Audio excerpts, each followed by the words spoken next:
Welcome to Alchemy Uncensored, a podcast presented by Alchemy Search, a team of professional financial and tax recruiters. Our podcast is dedicated to providing valuable insights into the financial and tax sector of the UAE by discussing the challenges and opportunities faced by employers and job seekers. Alchemy Uncensored is the perfect podcast for those looking to gain a competitive edge in the finance, accounting and tax industry of the UAE. Stay informed on the latest job market trends, developments and conversations to stay ahead of the game. Tune into our podcast to be part of this insightful conversation. I'm Lewis Elsie and I'm a specialist accountancy and finance recruiter, Alchemy Search. Today we have the pleasure of being joined by Tariq El-Titi. Tariq is a UK qualified chartered accountant, experienced CFO and serial angel investor with multiple exits. During his time in the region, he has worked for some of the biggest names within the healthcare space, such as Dubai Healthcare City, Mubadala Healthcare and Cleveland Clinic Abu Dhabi, to name a few. More recently, via his business Janus Ventures, Tariq has focused his time on the startup venture space. Janus Ventures is an early stage venture builder and venture investor focused on the UAE, Saudi and UK markets. The firm partners with regional VCs and high potential founders and startups with focus on digital health services, transforming today's healthcare industry, as well as new disruptive technologies in the fintech, edtech, SaaS space. In today's episode, we'll be covering several topics, which include Tariq's role in the growth of the healthcare sector in the region, the current and future outlook for startups in the region, the realities of fundraising, and much more. So how's your summer been? Been up to anything exciting? Or? Yeah, it's been nice. You know, we went to south of France with the wife and the kids' family. So we got down there quite a lot. We spent a lot of time in the UK post-COVID last summer. Went there a couple of times and for Christmas. So we stayed in south of France. Unfortunately, we missed the heat wave, so we had a nice time. Yeah, it's good to be back and firing again. Yes, how long have you been back? You've been back in... a few weeks, yeah, kind of mid-August we got back. So yeah, I've been here through the typical Dubai heat. And you've been in Dubai 20 years, yeah. I came here in 2003. Yeah, I mean, my background is, born and raised in the UK, in London. I grew up between the Gulf and the UK all of my life. So I come from a medical family. My father's an orthopedic surgeon, mother's a midwife, both retired now. And we moved out to Saudi Arabia in the early 80s. Mm-hmm. So I grew up as an expat kid in Saudi Arabia, went to school there, went to an American school, had a strong, thick American accent, unlike now with my British accent. So I was there at school there for 5 or 6 years. We lived there for 15 years. Went to boarding school in the UK, used to travel back to Saudi for vacations. And then after the Gulf War, we moved back to the UK and, went through the rest of my studies there, A-levels and undergrad in London. And, found my way back to Dubai 20 years ago. So I've always kind of had one foot in the Gulf, one foot in the UK. These are kind of my two home markets. And, ironically, when I talk to people about, having come here in 2003, at that time, I felt like I was late to Dubai. There was Dubai had been transitioning into what we see now. It was the early days of it, but it was, they've started their journey, back in the 90s and early 2000s. So I remember coming here thinking, oh, wow, there's a lot going on and I'm kind of late to the party. And of course, people have, ebbs and flows over the years, but, it's a really great time to be in the city and in the UAE in general. A lot of people coming here and are wowed by what they see and what's going on and the dynamism. And and they see me as an old timer here. But when I came, I felt that I was late here. So it's been quite a journey, quite a ride here. So you was concerned that the fear of missing out that 20 years ago you was obviously an early adopter, really, if you look at the influx of people that are coming over now. So yeah, I mean, I kind of found myself, arriving in Dubai. I guess this is people's journey, and serendipitously, it was more by luck than by design. I graduated, did my undergrad in London, qualified as a chartered accountant, was working in the city in London in telecom startups. So I worked in startups all of my career.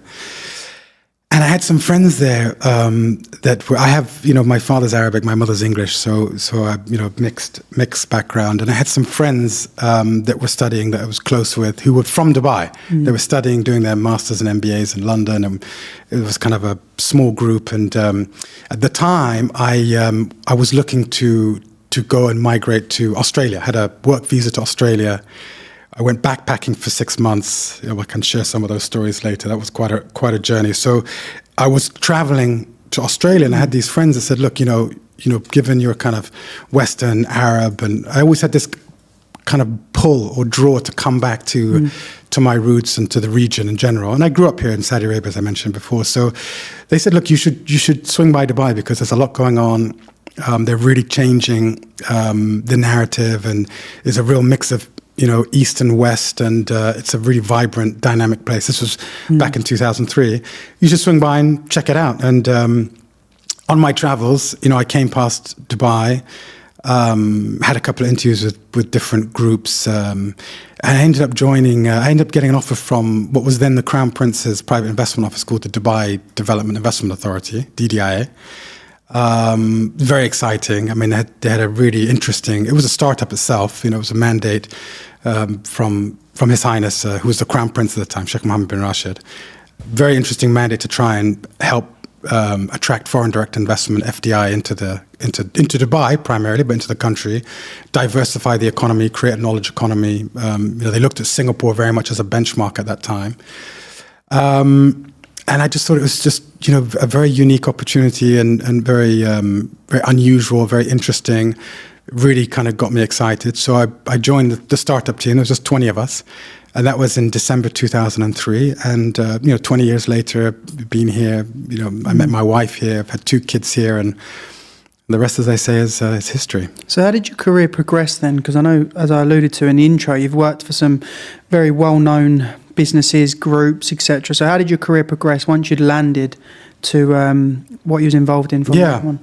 Yeah, it's a really good question. I mean, I have to say a lot of my professional journey, career has, you kind of forge into a certain direction. So there's some impetus that you put into it, but I believe a lot of it comes down to fortune, destiny, opportunities that open up, and which opportunities you kind of get magnetized or attracted to, and what ultimately you take on and you pursue. So I joined the DDI 2003. We were a holding company. We're based out of the at the time Dubai Inc. HQ in Emirates Towers. I think it still is to some extent. And we were launching a portfolio of different clusters that were intended to stimulate and ignite certain industry verticals that the Dubai government had really sought to kind of help develop as pillars to this transformation and diversification and knowledge economy creation. So we had Dubai Land, which was leisure and entertainment focused business, which was really the precursor to Dubai Parks and a lot of the kids parks that have been developed. We had partnerships with a lot of the groups that didn't actually set up in Dubai, but SeaWorld was part of our portfolio originally, Six Flags and various others. So that was one focus. We had another group that was focused on entrepreneurship, way back in 2003. So Sheikh Mohammed Establishment for Entrepreneurship, run by a good friend of mine, Abdul Basit Janahi, who still runs it today. It's under a different umbrella now. I think it's under the economic department. But that was there to try and stimulate and support the development of entrepreneurship amongst the national population and the expat population. And Dubai Healthcare City, so a huge focus for the government at that time was on healthcare and education. We weren't focused on education ourselves under the DDI umbrella, but healthcare was a big focus. And our mandate was to create a first of its kind, arguably globally, but certainly in the region, medical-free zone. And our remit was to create this medical-free zone, enhance the level of quality of delivery through the regulatory organization that we embedded within that, and attract some of the leading healthcare providers from around the globe and around the region. So I was in the holding company, DDI, which owned Healthcare City. And my boss at the time asked me to, as they finished the infrastructure development, we hadn't had any hospitals open or clinics open or pharmaceutical companies set up offices there yet. So they needed someone to look after the whole custom operation, investor relation piece. So he threw me in the deep end and said, look, I want you to go and look after the clients and the investors and basically get them up and running. You've got a team and get it done. So having come from a medical family, just, by sheer fortune, I ended up falling into the healthcare industry here, ironically, not in the UK where my parents practiced. And then I've been very involved in the healthcare development of the healthcare ecosystem for the rest of the 20 years I've been here. So at Healthcare City, we brought in international operators like from the UK, so Moorfields Eye Hospital, which is the oldest eye hospital in the world. We brought in Great Ormond Street Children's Hospital, which is very well known, obviously, in the UK.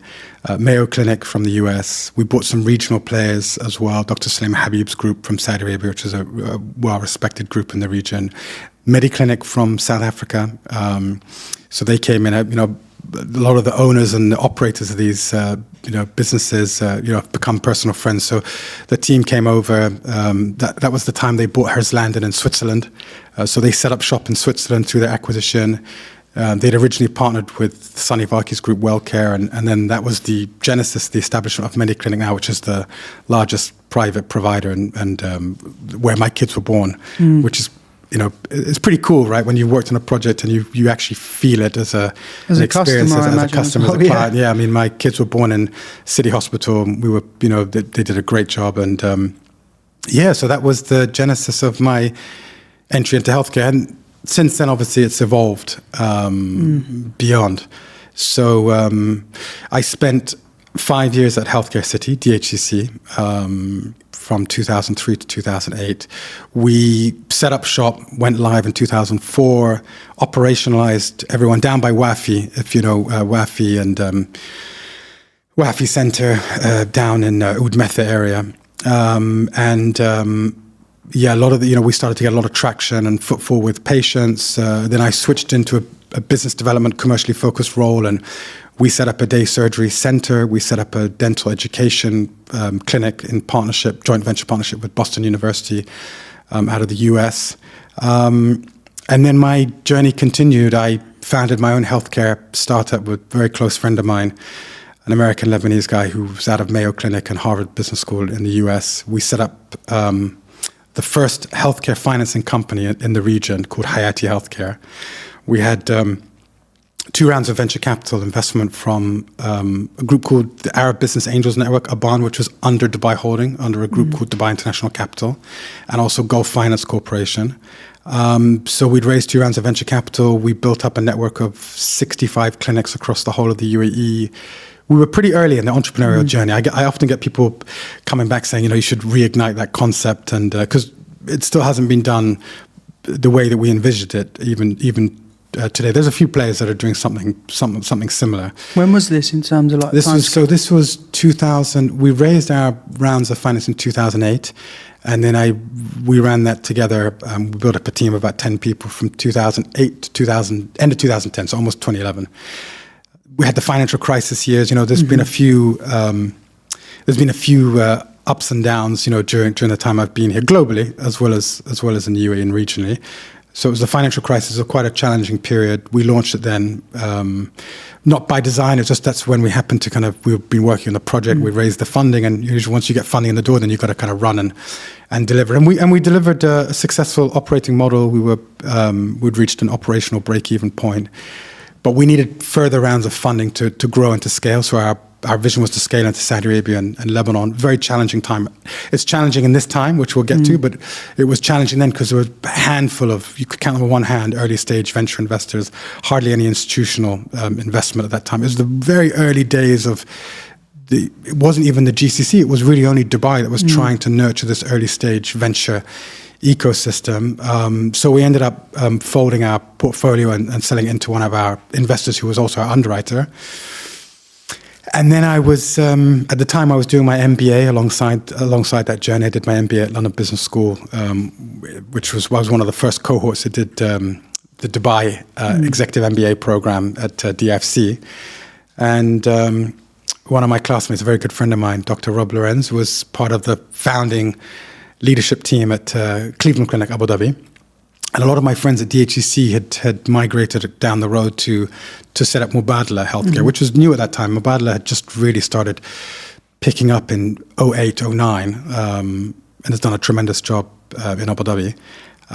So they asked me to come on board as their head of executive director of strategy and business development. They wanted someone that had entrepreneur experience, startup experience, was commercially focused, commercially minded, financially savvy, and so again, I moved from sovereign wealth fund backed startup in DHEC, which was backed by Dubai government, my own startup with my founding partner, which was a privately VC backed startup, and then onto another healthcare startup, which was backed by Mubadala, which obviously is the sovereign wealth fund of Abu Dhabi, and spent 8 years there. That was in November 2010.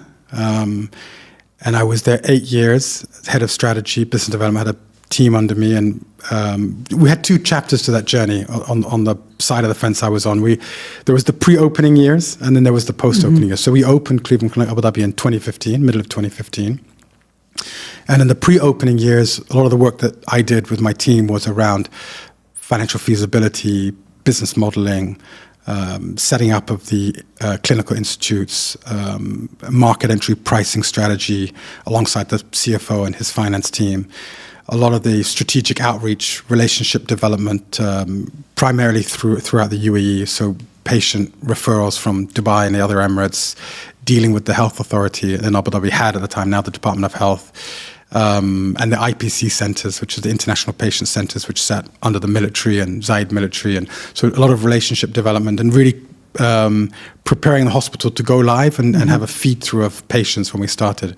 That was all pre-2015. And then post-opening, a lot of the focus shifted to driving patient volume, negotiating our insurance contracts, and developing our market entry pricing strategy, self-pay and insured pricing. For me, a big remit was developing our international book of business around the region. So I spent a lot of time traveling around to Kuwait and Qatar and Saudi, and also further afield. We spent time in Russia and St. Petersburg and Moscow, which would probably be quite challenging now. Baku and Azerbaijan. We went down to China and Shanghai and Beijing.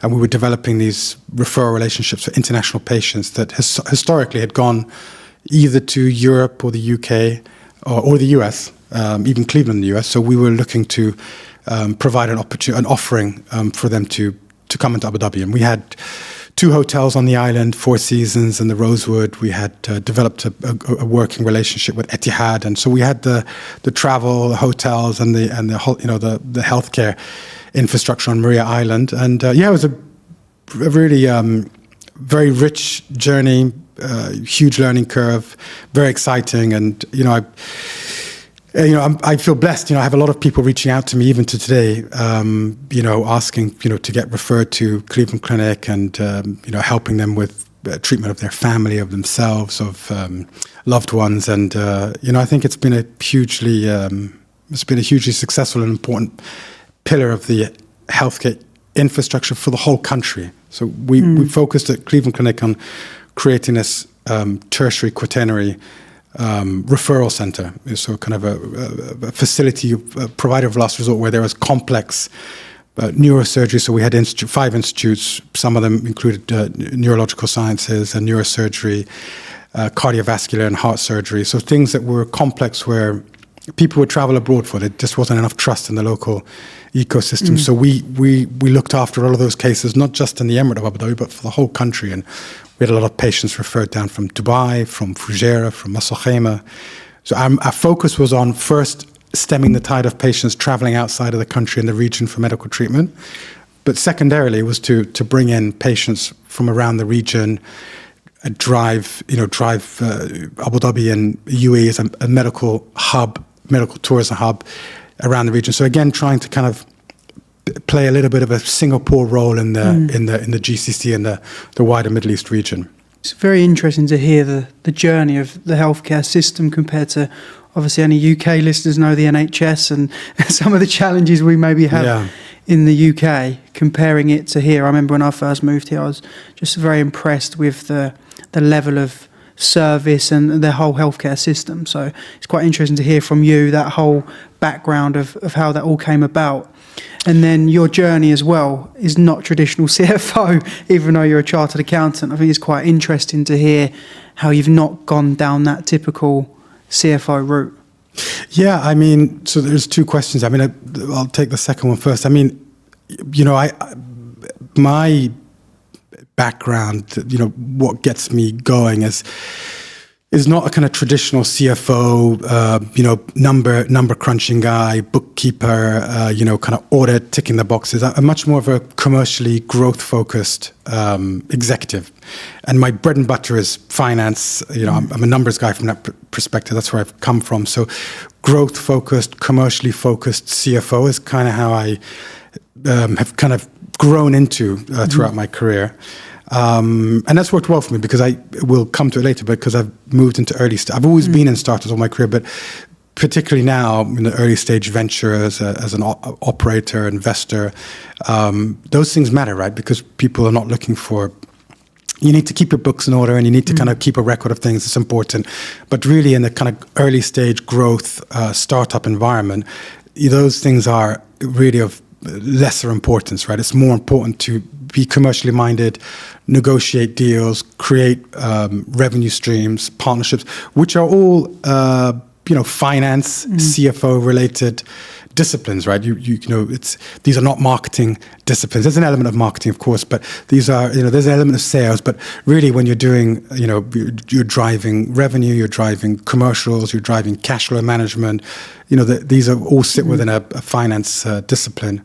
I think with coming back to your first question on healthcare, I mean, I have parents that have, been, come through the NHS system and we love the NHS, right, in the UK. I remember very talking patriotic. I remember talking to one of because actually Cleveland Clinic, after opening Abu Dhabi, then opened the first new private hospital in London. Okay. Cleveland Clinic London, 33 Grosvenor Place, behind Buckingham Palace. And I remember my former boss, who was there, who was kind of spearheading. I worked on that project with him for a period of time, spearheading the development and the opening of Cleveland Clinic in London. And obviously, American healthcare is globally revered, and it has its challenges. It's a private sector driven model. You have these kind of not for profit facilities, but they make a lot of profit. It's just a question of how they, what they do with those profits and where they reinvest them, rather than being a not profit entity. And I remember him saying that, he said, I find it fascinating going and meeting with physicians and, healthcare providers in London as I kind of get to know the ecosystem. Because one thing I've learned is that in the UK, everyone complains about the NHS, everyone complains about the standards and the wait times. But as soon as a foreigner or an outsider makes any comment about the NHS, everyone's backs turn up, everyone starts attacking you and vilifying you and starts defending the NHS. So it's close to our hearts, right, in the UK, the NHS. And we saw that in COVID, right? They did some great work there. And, but it's a very different model, though, isn't it? You can't compare them, really. The challenge is in the UK is the issue of funding for the NHS, right? It's taxpayer funded. The UK is going through its own challenges at the moment across the board, and they're feeling that, right, in the healthcare system, which is, contributed to taxpayer dollars coming down from the government. Here, these facilities, we've had two phases of healthcare here. We've had the infrastructure build-up and development, which we did at Dubai Healthcare City, we did at Cleveland Clinic, building hospitals, building infrastructure, private providers like MediClinic as well, and various others that have come in and have invested huge amounts of money to kind of build infrastructure. We've kind of gone through that phase. And some of that has been government, let's say semi-government driven dollars, and some of that has been privately driven dollars. But the operating model and the cash flows from operations comes from private insurance. And private insurance is funded by employers, governments that are paying for their employees. And so it is a privately driven health sector, which is very much modeled in the US. And that has pluses and minuses. I mean, a lot of the, healthcare is a business. And, so a lot of operators and owners, they see it as a business here and they want footfall, they want traffic. And so the the tension, in the development of the ecosystem is trying to get that balance right between delivering quality care, doing the right things for the patient at the right time, and not being finaally driven and over-treating, I've seen that firsthand. Right? Yeah. So the regulators in Abu Dhabi and Dubai, they're always jostling to try and kind of get this tension right, and we don't face that in the UK, right? The issues in the UK are just about getting access and wait times and et cetera, et cetera. So different models, different challenges, but just interesting to hear how it all started, really. So from there, then tell us about Janus, is it? Janus Ventures. Janus Ventures, which is obviously your business. So tell us about that and what you do there. Yeah, sure. So after, I left Cleveland Clinic in Q1 2018. It was a very successful period. I'd been there for 8 years. My plan was always to be there 5 years. So at the time, we expected to open the facility 2.5 years after I joined. So kind of 2013, 2012, 2013. It takes some time to get these, these are huge projects. So there was a little bit of delay getting it online, but we did that in 2015. Was there 2.5, 3 years post-opening. And then a lot of my colleagues at the end of 2018 started to some of them moved on to the London project with Cleveland. Many of them moved back to main campus in Ohio and other healthcare facilities in the US. So it was it got into an operational phase where a lot of the startup personnel had kind of done their remit, and so I moved on, and I wanted to, on the one hand, stay in the healthcare ecosystem. But at the same time, there was a real drive from the government of early stage startups, venture. I had my own startup, health tech startup before Cleveland. I worked in startups in London all throughout my career. So I wanted to kind of have a foot in both fields. It kind of evolved organically. I founded Janus Ventures in Q1 2018. So Janus is the Roman god of duality. It's the two-headed Roman god with two heads facing one way, front and back. And when I conceived the concept, the rationale or the thinking behind it was I wanted to focus Janus and my energies on technology disruption, so with an eye on the past and an eye on the future. So that kind of disruption between how we did things historically and how we were going to do things. So that tech disruption, which fit very well with Janus, and also as a gateway god and coming from the UK, I wanted to really focus a lot of my efforts on the bridge between the UK, which was one of my homes, my original home where I was born, where my family was, and also my new home in Dubai and the UAE and Saudi. So Janus kind of covers that, the bridge between the UK and the Gulf. That's where Janus Ventures came up. And I started, like every journey, the path unfolded. I had a thesis of where I wanted to go, which was to work in the early stage ecosystem. I didn't see myself as an investor at that stage in the space. I wanted to work with founders and with startups, and so I worked. My first client was a group called Proximy, which is an augmented reality telehealth platform from the UK, and I helped them come into the region, brought them into the Dubai Future Accelerators program under the Dubai Future Foundation, which is out of the Emirates Towers HQ with a lot of the accelerators there. We won the Health Tech Innovation Award at GITEX in 2018, and we did a lot of POCs with the Ministry of Health and Prevention, Dubai Health Authority, Cleveland Clinic, Johnson & Johnson. And so that's how it started. So I was looking at bringing disruptive digital medicine, health technologies. It's a very complex industry, healthcare. It's heavily regulated. They're quite a laggard when it comes to adopting innovation. You've got patients' lives at stake. You've got a kind of ecosystem that has a lot of historical roots, and there's a lot of research that drives a lot of what gets done in healthcare to protect us, right?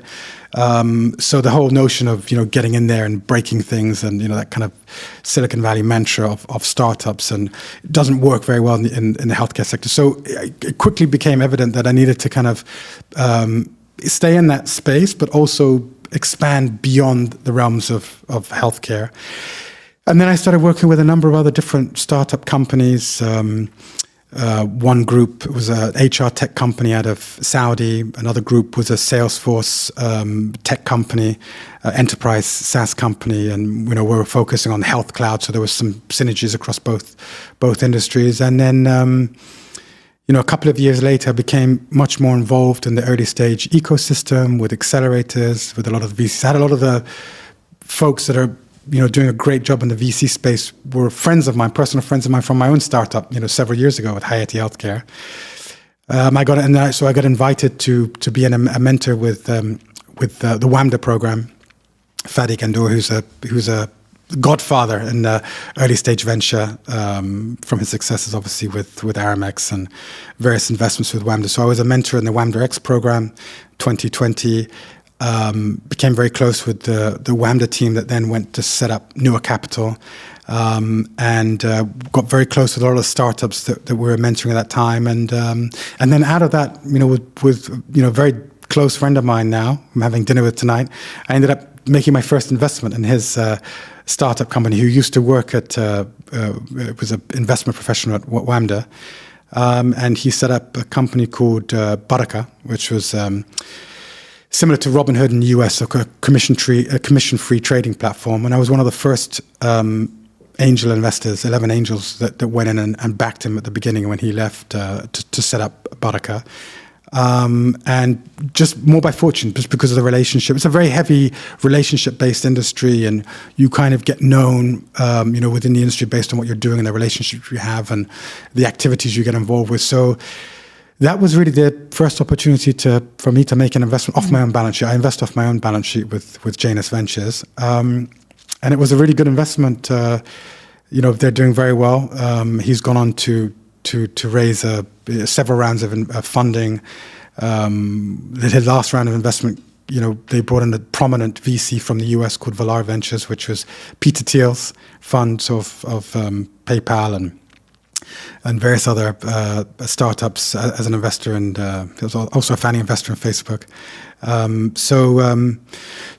then after that, there was just more opportunities. As we went through the COVID era, post-COVID, there was a lot of startups kind of building up, raising funds. It was always a challenge for them to raise early stage, what we call pre-seed and seed investments. So a lot of there are handfuls of syndicates and angel groups and individual angels that are. It's a small ecosystem, so we know everyone knows everyone quite well, and a lot of that early stage funding, which historically would come from people's friends and family or off their own savings, it was coming from, let's say, professional angels and angel syndicates, and then I started to get more involved with that, and since that first one in 2020, I've now invested in 19 companies. I've had 2 exits. One in the UAE, Baraka, and one in London, Vauban, which was acquired by Carter out of Silicon Valley in summer of last year.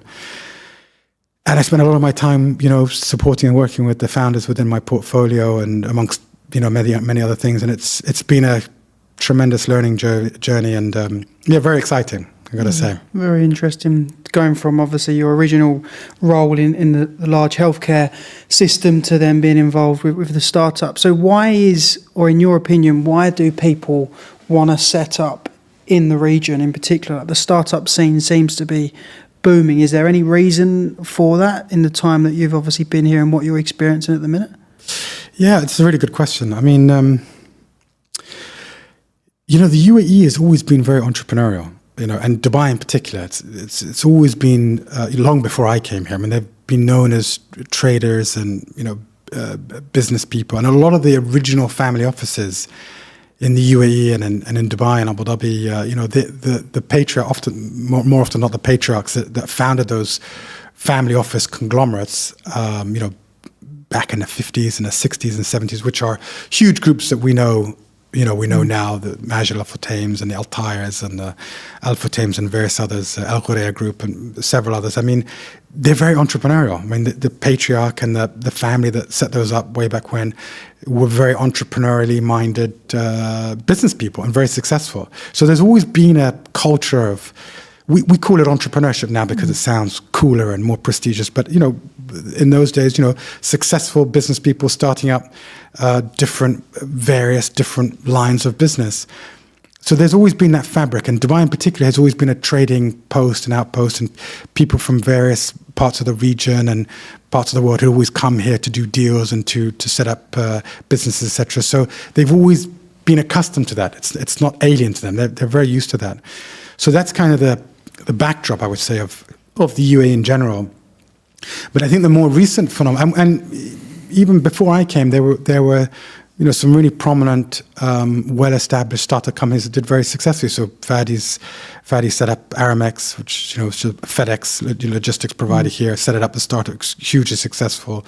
We had Bait.com. Rabia and Danny founded that, and a big recruitment platform in your space. And they were hugely successful for many years. And that was a startup, tech startup. Way back before people even talked about technology and startups and venture. And we had Dubizzle, founded by two American founders that I think sold and went back to the US, but Craigslist for the Middle East. And these were all before this recent phenomena of technology, venture investing and startups. But I think more recently, you're right, it's much more prominent. It gets a lot more exposure.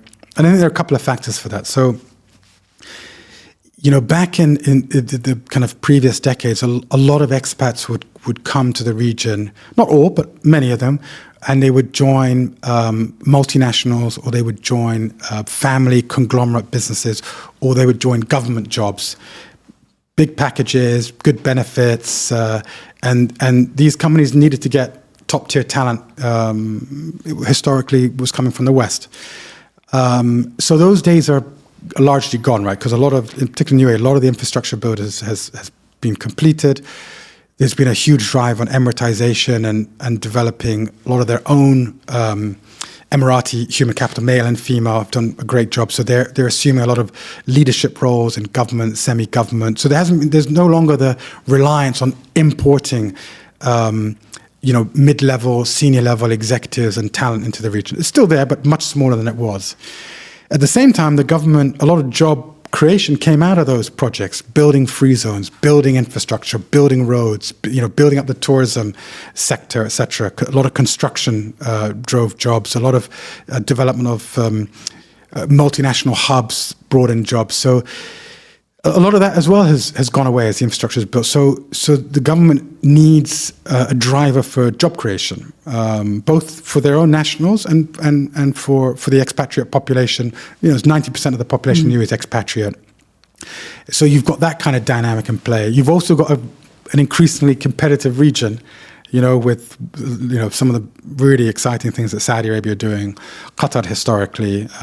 So the UAE also needs to kind of create its drive on creating jobs and creating these kind of industry verticals that can really have a lot of periphery benefits, GDP contribution. And so the government, as I saw 20 years ago, is really focusing now on driving this kind of startup technology ecosystem. And they want to build companies, they want founders to come here, they want entrepreneurs to create jobs, they want investment to come from VCs locally, regionally, internationally, and they want the ultimate metric is unicorns that come out of the region. Careem was a big part of getting people excited. Careem and Souk's acquisition as well by Amazon, and so these things got the governments excited, and they're really forging ahead on that. And I saw it with healthcare 20 years ago. When they put their mind to things here in the government, they stay the course. There's no elections every 4 years and different political agendas and quagmires and bureaucracy. They have a vision of 10, 20, 30 years, and they stay the course more often than not. And so their focus very much is on building up this technology ecosystem. Also blockchain, also crypto. There's a lot of different spill-off areas to it. So the government is driving the agenda. They're trying to open up regulations. Creating golden visas and easy visa access and temporary visas makes it much easier for founders to stay here, to come here, to build up businesses where you're bootstrapped, right, in all senses of the word. And at the same time, I think that there's a lot of capital available in the region.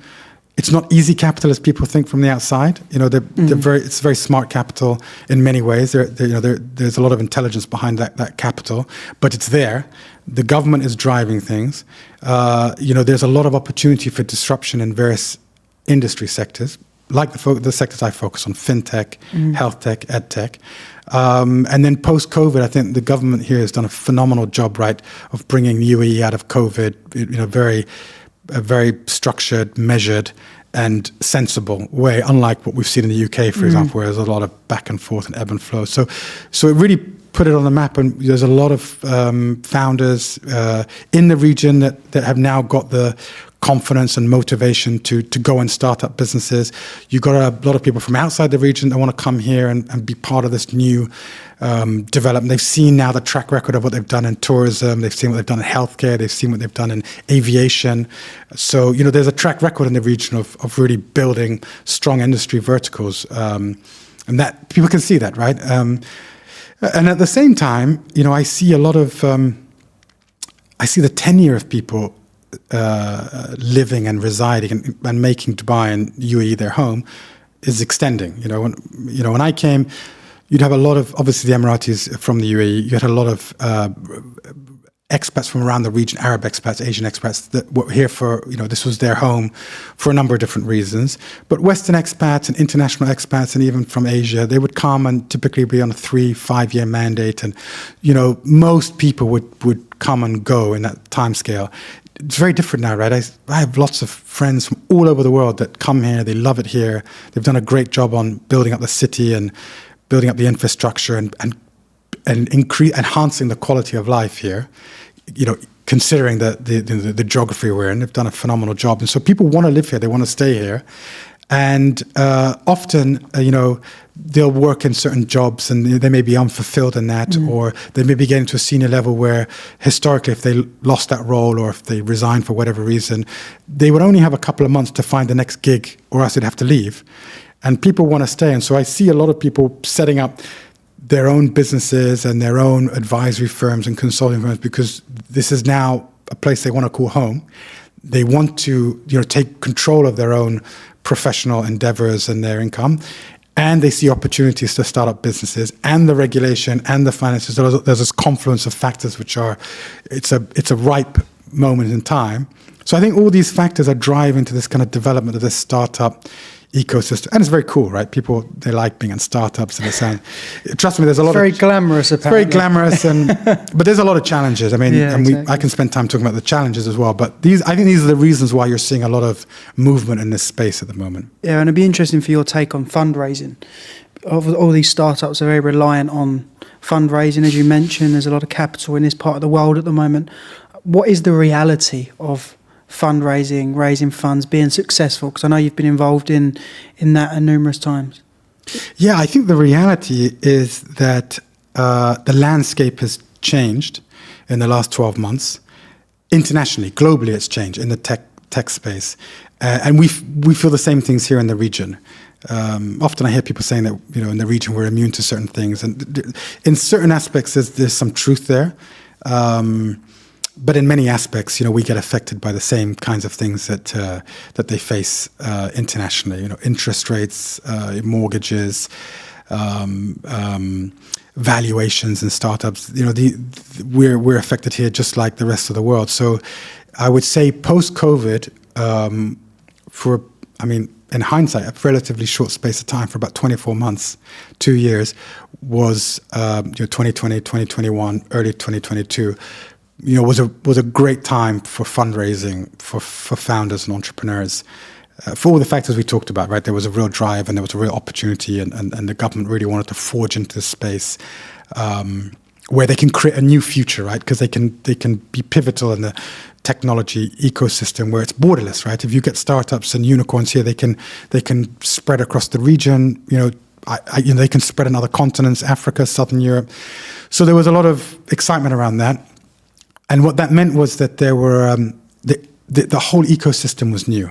You had a lot of first-time founders. You had a lot of first-time fund managers. You had a lot of first-time angels. You had a lot of first-time accelerators, right? Everything was new. And I saw that in healthcare 20 years ago. there was a lot of new learning that happened in the industry as we revenue cycle and coding and all these kinds of things that are very relevant to the healthcare sector. So there was a lot of newness there, but there was money and there was a drive, and founders were raising money and were raising decent amounts of money. And given the stage they were at, I'm talking about early stage venture, so kind of pre-seed, which is the stage before a product is built and you've kind of got a business plan and a team and a concept and an idea. Seed, where you've built an MVP and you've kind of got a little bit of traction, in a kind of local market, it might just be in Dubai or parts of the UAE. They were raising money, and they were raising it, I would say, higher valuations that were warranted at that period of time. And a lot of the drive was around getting momentum, building a product, getting momentum, getting clients on board, getting initial traction, getting market share. Not much focus on what we talk about a lot now in the industry is unit economics, drive to profitability. So there was a lot of spending and acquiring customers and acquiring clients and buying market share, and was not sustainable for many startups. So the landscape has shifted now. Considerably. I actually think it's a good thing. So now, there's a lot more focus. So VCs and investors can be more selective. A lot of VCs, first-time funds, have deployed into a portfolio of their businesses that they now need to kind of support through this kind of challenging economic environment. You have a lot more focus on unit economics and understanding the path to profitability, or understanding how this is going to be a profitable business. Not that you are necessarily there now, but where that's going. Being a bit more frugal or cost conscious as a group of founders. So there's a lot more focus on that, which means that it's much more challenging to raise, particularly for the early stage. I would say the kind of pre-seed seed, because if you don't have anything, and we're in a very new ecosystem, right? We're in, I would say, the first full cycle of a government, private, institutionally driven venture capital ecosystem. We've had startups before, but a lot of that was family funded or conglomerate funded. There was no institutional drive behind that money. So we're in the first cycle of that, and there have been some success stories in Saudi, in the UAE, around the region, but there's a lot of startups out there. There's a lot of first-time founders. VCs are being more careful, more selective. So in summary, what it means is, for a lot of startups, it's more challenging, I would say, to raise a first-time round as a kind of pre-seed, more challenging. It still happens. A lot of it depends on the founding team. If a founder is a serial entrepreneur and has exited business, very likely they're going to raise again, and VCs are going to want to back the angels, like myself, are going to want to back them for their next business. If you've got good founding teams with good industry experience and a problem that they're trying to tackle, if it's a large addressable market, a large opportunity, funds can still be raised early, but it's much more challenging for first-time founders. At the same time, for startups that are running, it's more challenging to raise that next round, that seed, that pre-Series A. And really where the tension comes is around valuation. So where before the valuations were pretty high relative to the stage they were at, based on international benchmarks. Now those valuation and those discussions between founders and investors is much more, I would say, much more transparent or much more realistic. Which means the valuations are not what they were before. Startups that are raised at higher valuations are struggling to grow into those valuations. Nobody wants to take a down round, so you need to kind of, founders are trying to see out this phase by using the funds that they've raised and building real value and building real traction and demonstrating solid unit economics, so that when the market turns, which invariably it always does, that they'll be better placed to raise the kind of right kind of round at probably the right kind of valuation, where they've got some substance to justify that. So you kind of got these dynamics in place. So I think it's switched pretty quickly here, from a very attractive place to raise money to I would say, a more realistic place to raise money, which is more challenging for the founders.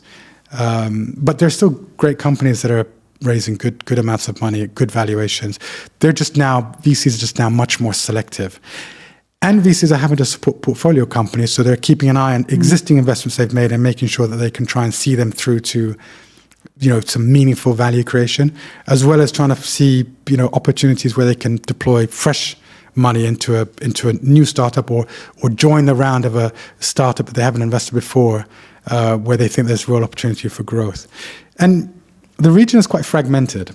We haven't touched upon that, but it's quite well known in the ecosystem. There's a lot of excitement in Saudi, and I've been there several times this year and last year, and there's some tremendous things going on there. And the talent, the Saudi talent, is extremely impressive, and they've got a lot of very smart people on both sides of the fence, on the founder side and on the funding VC side, well backed as well by groups like PIF and STV and SVC, some really big backers. The government's pushing, but Saudi is Saudi, UAE is UAE, other Gulf countries are their own, Egypt is Egypt. It's still, there've been some success stories, Bait in the old days, Kareem in the more recent times, that have kind of tried to tackle spreading their businesses from Morocco to Iraq. But it's very challenging. And in the GCC, it's very difficult. And you need scale to be able to get to a meaningful size business, which is what venture investors all want, because meaningful size business, if you're dealing with, whether it's enterprise clients or B2C, consumer clients, you need economies of scale. You need size of that market to be tackled and captured in order to justify valuations. And everyone talks about kind of the unicorns and, hopefully IPOs, more IPOs in the future, and continuing acquisitions from outsiders and from family offices inside. So, there's challenges about scale and getting to different parts of the region, but that's kind of where we are at the moment. So if someone was looking to raise money, what advice would you give? Like, what's a few points that you really think are priorities? So it depends very much on what stage they're raising. And I'll give you kind of a general feedback, but there's a big difference between raising a first-time investment as a pre-seed round for a kind of startup for a first-time founder, versus someone raising at a growth stage at Series A or Series B, where they've got traction, they've got numbers. But in general, I would say super important to focus on what you're delivering, the value you're creating within your industry. So I think the best advocate for a business are their customers, right? And they can advocate in one of two ways: through numbers, so repeat business, expanding, how they consume services from a business, duration. So kind of extending. A lot of SaaS companies look at that second. It's not the initial year of signups of your SaaS customers, but it's whether you retain them. And so there's a lot of focus on customer retention and drop-off rates. So if you've got a customer base where your retention is high, your drop-off rates are very low, clearly the customers like the product, you're engaging with them as well through focus groups, and you get feedback from them. They advocate on your behalf, and they end up referring you, to other businesses, etc. That's hugely powerful, right? So I would say focus on that, focus on your product, focus on listening to your customers, and make sure you do a stellar job for your customers, whether they're the consumers or whether they're companies. If you do that, the rest will follow. If you try and make metrics look good, if you try other ways to capture customers, you can buy market. There's a lot of different ways you can kind of buy market share, and you can invest to capture users and clients and daily active users and monthly active. If you focus on that rather than actually building a stellar product, you're going to get caught out eventually. So I would say focus on your customers, build a stellar product that your customers love and can't live without, and continue to build up a really A team. In terms of your, by that stage, you would have a co-founding team that hopefully will be well-oiled and will work together very well. But also you want to be building a really great team around you with a really positive culture where everyone's engaged and feels part of that mission, that mandate. I think if you do those two things, the money will follow. Wise words. So any founders out there, listen to those tips and you shouldn't go wrong then. So no, it's been really insightful. We are running out of time, unfortunately, but I wanted to bring you on because I think your experience with startups, with venture capital, with healthcare is really quite unique. So I really appreciate that. So we're just going to wrap up with your traditional quick-fire questions just to get to know you a bit more. So what do you do on the weekends then when you've got some downtime? Because I know you're pretty busy. Yeah, I mean, I have 2 young kids. My daughter just turned 12. My son is 8. So spend time with them, take them out, take them to sports. My son plays football, and my daughter now is spending a lot of time with her friends. So spend time with them. I have a Harley, so I'm a Harley rider. And during the nice weather, it's still a bit hot now, but love taking the Harley out and going on long rides. I have some close friends that ride with me, and often I ride on my own. It's just it's a nice time to kind of get a bit of peace of mind. And I love having breakfast, acai bowl breakfast on Sunday night at Progetto Acai. Fair enough. What's the riding like that really intrigues me because like the roads here can be a bit dangerous. So you must have certain so usually routes that you go out into. Yeah, you go out of town, so kind of go towards the last exit out towards Sharjah on the back roads, and we go very early. So often we'll head out. The old weekend Friday we'd go out, and now obviously usually now it's a bit confusing now. So it used to be Friday, everything was dead. In the morning, nobody was on the roads. It was everyone was on holiday. And when the weekend switched, we kind of had this strange 12-month period where no one was sure whether Saturday was the day that everyone was off or Sunday was the day that everyone was off. But now, either day, there's a bit of traffic on the road, which you never used to have on a Friday. But we usually go out very early at 6 a.m. in the morning, 6:30.